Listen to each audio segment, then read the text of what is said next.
आज से 20-25 साल पहले जब डायलिसिस भारत में आया तो एक तो ये महंगा था। उस वक्त एक सेशन डायलिसिस की कीमत 2-2.5 हजार रुपये हुआ करती थी और अगर उसको आज के संदर्भ में सोचें तो उस टाइम में ये अधिकांश लोगों के लिए अनअफोर्डेबल था। जबकि आज भी 20-25 साल के बाद आज भी 2-2.5 हजार में डायलिसिस हो जाती है। तो ये जो महंगेपन का प्रॉब्लम था वो तो सॉल्व हो गया। तो यहाँ पे हमें जागरूक होने की जरूरत है।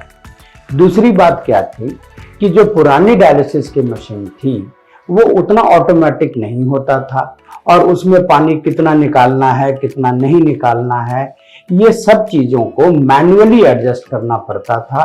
कभी कभी ज्यादा पानी निकल जाने से या कम पानी निकल जाने से मरीजों को परेशानी हो जाती थी। इतना ही नहीं, बहुत बार गलत हादसा भी डायलिसिस यूनिट में हो जाता था। तो इन कारणों से डायलिसिस को लेकर के कुछ न कुछ डर होना स्वाभाविक है। लेकिन विगत 25 सालों में डायलिसिस के कंसेप्ट में, उस मशीन में और डायलिसिस डिलीवरी में उतना ही अंतर आ गया है जितना कि भारत में मोबाइल इंडस्ट्री में। और अगर आज हम नए तरीके की बात करें तो आज के डायलिसिस मशीन बहुत ही सेफ होते हैं। बहुत ही रेयरली कोई अनफॉर्चुनेट इवेंट डायलिसिस के दौरान होता है।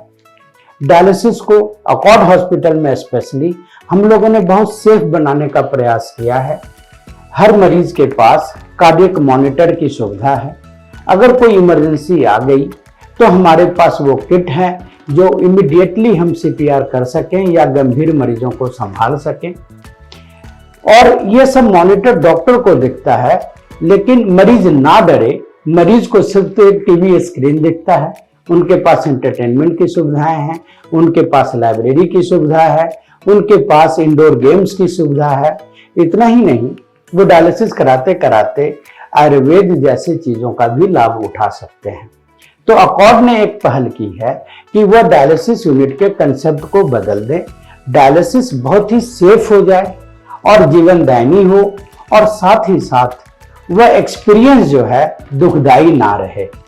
तो अगर आज के डायलिसिस यूनिट को आप देखेंगे स्पेशली अकॉर्ड में, तो बहुत पुरानी भ्रांतियां आपकी अपने आप खत्म हो जाएंगी।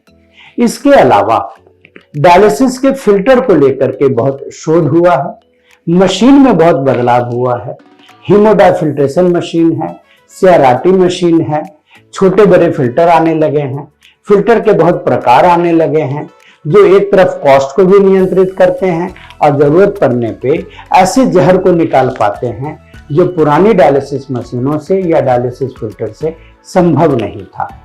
हाँ, एक समस्या ये हो गई है कि बहुत जगह चैरिटी के नाम पे या किसी और कारण से डायलिसिस यूनिट तो खुल गए हैं, लेकिन उस यूनिट में डॉक्टर उपलब्ध नहीं है या होशियार टेक्नीशियन नहीं है।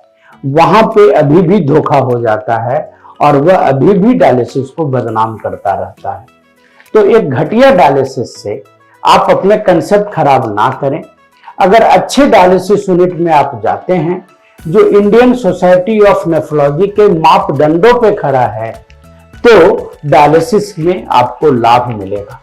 और इस बात को भी याद रखें कि एक मशीन भगवान के बनाए किडनी का संपूर्ण काम कृत्रिम रूप से नहीं कर सकती।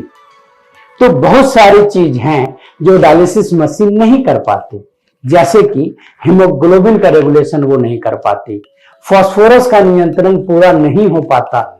तो डायलिसिस कराते हुए भी यह जरूरी है कि आप नेफ्रोलॉजिस्ट को नियमित दिखाएं, अपनी जांच कराएं और जो कमी डायलिसिस में रह गई उसको दवा से और परहेज से पूरा करें।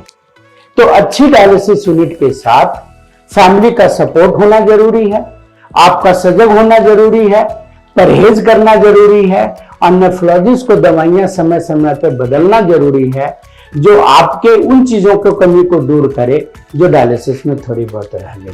तो ये सारी चीजों को मिलाते हैं तो डायलिसिस में लोग दीर्घायु रह सकते हैं और लोग रहते हैं। और साथ ही साथ भोजन पर भी ध्यान देना होता है। डायलिसिस वालों को high protein high energy diet की जरूरत होती है और दूसरी तरफ कुछ जहर जैसे पोटासियम, फास्फोरस इसका परहेज जारी रखना पड़ता है।